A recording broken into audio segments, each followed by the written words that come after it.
సుందరం. నేను మద్రాసులో ఉద్యోగంలో ఉంటూ ఉండగానే నా భార్య చచ్చిపోయి నాకు సంసారం అనే దానికి బంధం పోయింది.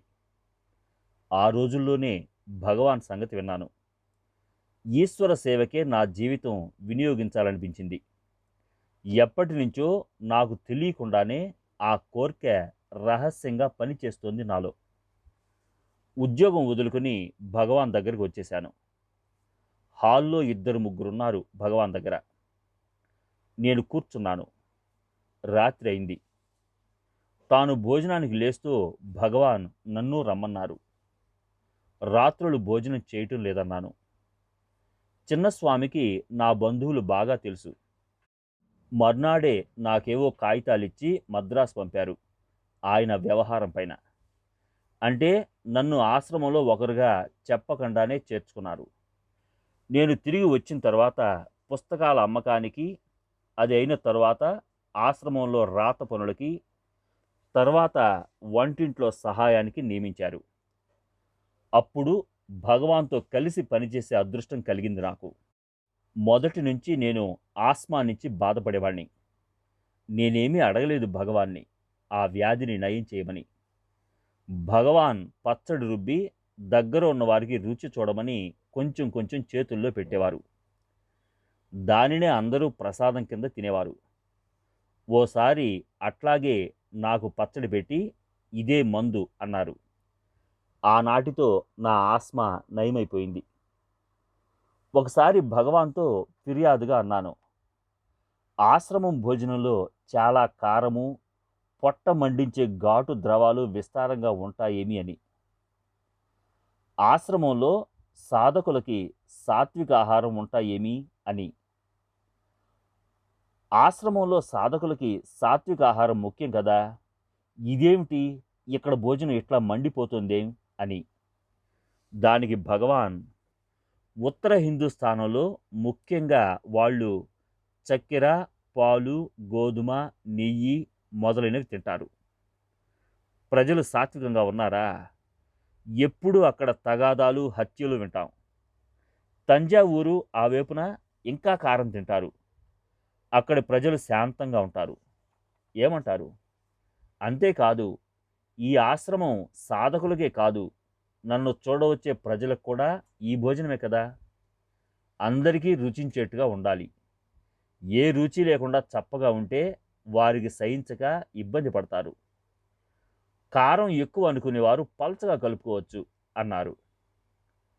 ఆశ్రమంలో పనిచేసే వాళ్ళు భగవాన్ హాలులోకి పోవడం కానీ, ధ్యానంలో కూర్చోవడానికి కానీ చిన్నస్వామి ఇష్టపడరు. మాకు పని లేని సమయాల్లో కూడా మేము కళ్ళు మూసుకుని కూర్చోవడం ఒప్పుకోరాయన. భగవాన్ హాలులో కూడా వెళ్ళనీరు. ధ్యానంలో పడితే సరిగా పని చెయ్యరనో ఏమో ఆయన ఉద్దేశ్యం. మాకేమో ఎప్పుడూ భగవాన్ దగ్గర కూర్చోవాలని, చూడవచ్చిన వారికి ఆయన చేసే ఉపదేశాలు వినాలని ఉండేది.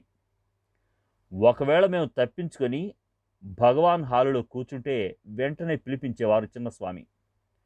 మేము మొండికేసి వెళ్ళకపోతే నన్ను వదిలి వెళ్ళలేరు అన్నట్లు చూసేవారు భగవాన్. కానీ రాత్రి భోజనాలైనాక ఆశ్రమం వారం చుట్టూ హాల్లో కూర్చునేవారం. అప్పటికి కొత్తవారు వెళ్ళిపోతారు. మేమే ఉండేవాళ్ళం. ఇంటి వాళ్ళందరము పనులు ముగించుకొని ఇంటి పెద్ద చుట్టూ కూర్చున్నట్టుండేది. ఆ కాస్త సేపట్లోనే మా యోగక్షేమాలు విచారించడం, ఉపదేశం ఇవ్వడం జరిగేవి. కాలం గడిచిన కొద్దీ వారి గొప్పతనం గ్రహించాను. మొదట్లో మహనీయులని వారి వద్ద చేరాను. తరువాత తెలిసింది, నాకు మోక్షం కావలసి వస్తే అది వారి చేతిలో ఉందని. వంటింట్లో ఆయన వద్ద పనిచేసేప్పుడు త్వరలోనే తెలుసుకున్నాను, నేను చేసేది పని కాదని, అదంతా ఆధ్యాత్మిక శిక్షణ అని. ఆధ్యాత్మిక విద్యలో మొదటిది, అన్నిటికన్నా ముఖ్యమైనది, గట్టిగా తలుచుకుంటే ప్రతి వారికి సాధ్యమైనది గురువు ఆజ్ఞని అక్షరాల పాటించడం. ఒకసారి చాలా బరువైన ఇనప బాణలిలో పచ్చడికి తిరగమాత వేస్తున్నారు భగవాన్. నేను పక్కన నిలబడి ఉన్నాను అందిస్తూ. గాడి పొయ్యి బొగ్గు బొగ్గుమని మండిపోతోంది. తిరగమాత మాడిపోయేట్టుంది. భగవాన్ నన్ను బాణలని చప్పున దించేయమన్నారు, ఏ ఆలోచన లేకుండా. నా చేతిలో ఏమీ లేదు.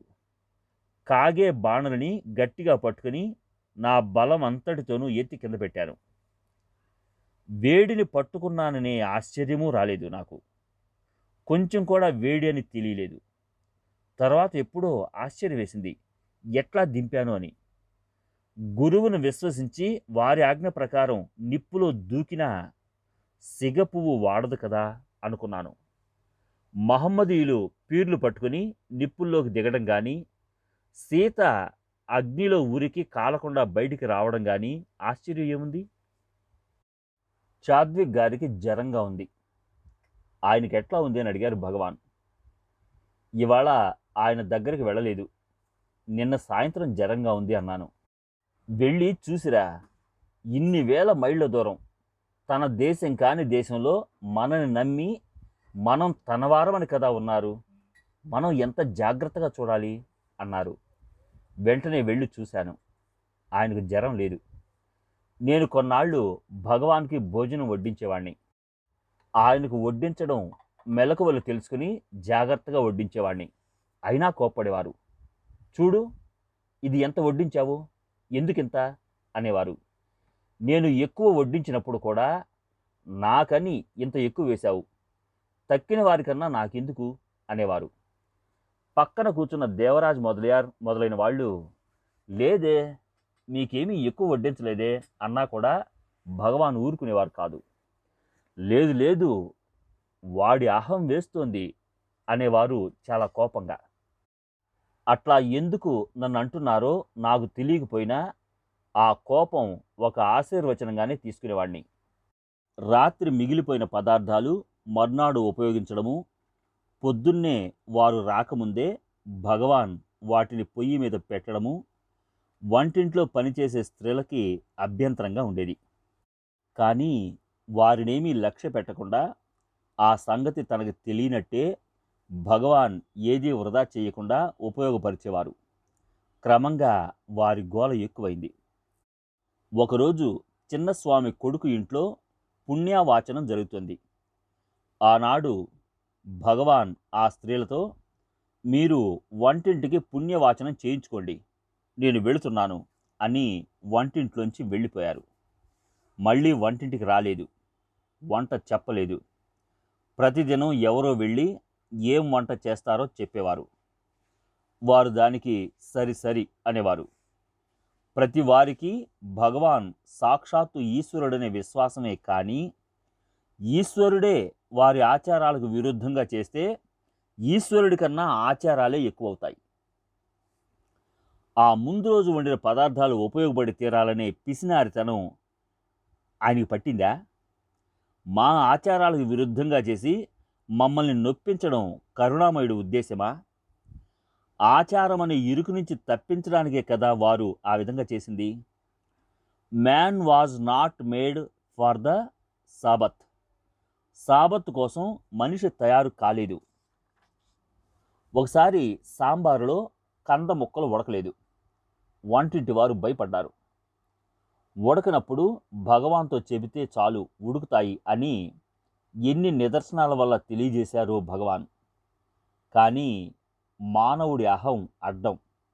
ఉడకలేదనే సంగతి ఎక్కడ తెలిసిపోతుందో అనే భయంతో ఆ ముక్కలు భగవాన్కు వడ్డించవద్దన్నారు. వారి విస్తట్లో వడ్డించకపోతే వారికి తెలియదనే ఉద్దేశం. ఆ నిమిషానికి వారు సర్వేశ్వరుడని మరుస్తాం. వంటింటి వారి మాట ప్రకారం నేను భగవాన్కి పులుసు వడ్డిస్తూ కంద ముక్కలు పడనీయలేదు. తర్వాత భగవాన్ మాధవస్వామితో అన్నారట కొండ మీదకి వెళ్ళినప్పుడు, నాకు సాంబారులో ముక్కలు వేయలేదు చూసావా అని. మాధవస్వామి నన్ను అడిగారు. ఉడకలేదు, దురద అని స్వామికి వడ్డించలేదు అన్నాను.